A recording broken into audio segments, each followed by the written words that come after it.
Speaking of new young talent, our next comedian is really a funny guy. You've seen him on Comedy Central and Access TV. You've heard him on Sirius XM. I've known him for a long time. Please welcome Jeffrey Gurian, everybody. Woo! Come on, Jeffrey. Woo! You can go and be line, everybody. Come on, let me hear it. So I grew up in a predominantly Jewish neighborhood, but I never knew too much about religion. You know, the Old Testicle, the New Testicle, it was all the same to me.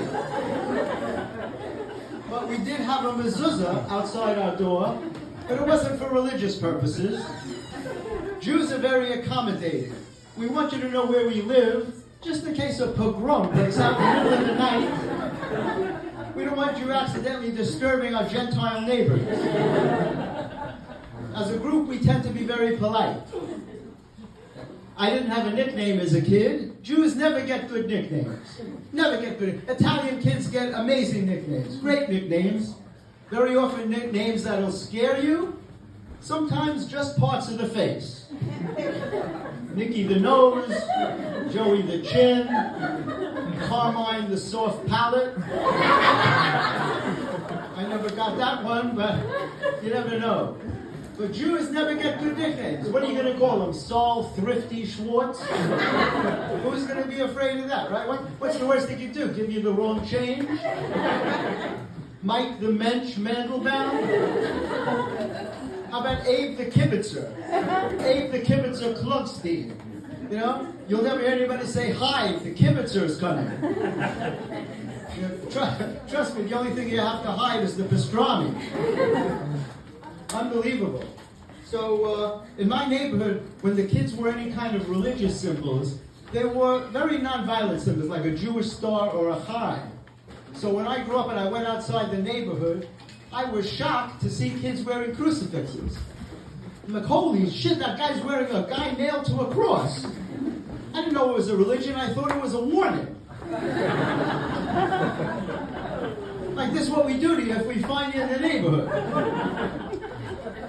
Because the truth is that Jesus was the victim of a violent crime. He was crucified. And people all over the world are wearing a reenactment of the way in which he was killed. In effect, they're wearing a crime scene. So I say it's a shame that Jesus had to be killed at all, but thank God he was killed in a way that people could wear.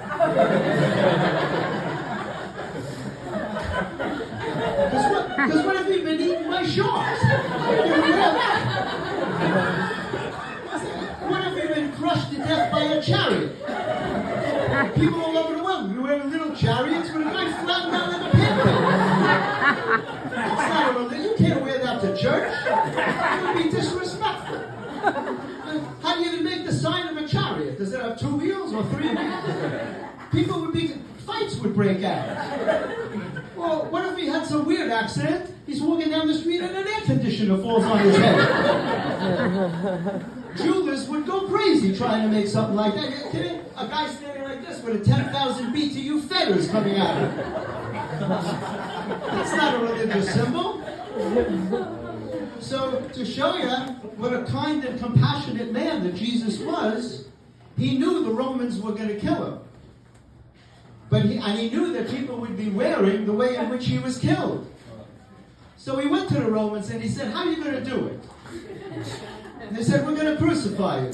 You want a cross or a Jewish star? And he thought about it for a minute. And he said, I don't know, what do you think looks better under a wife beater? You guys have been amazing. I'm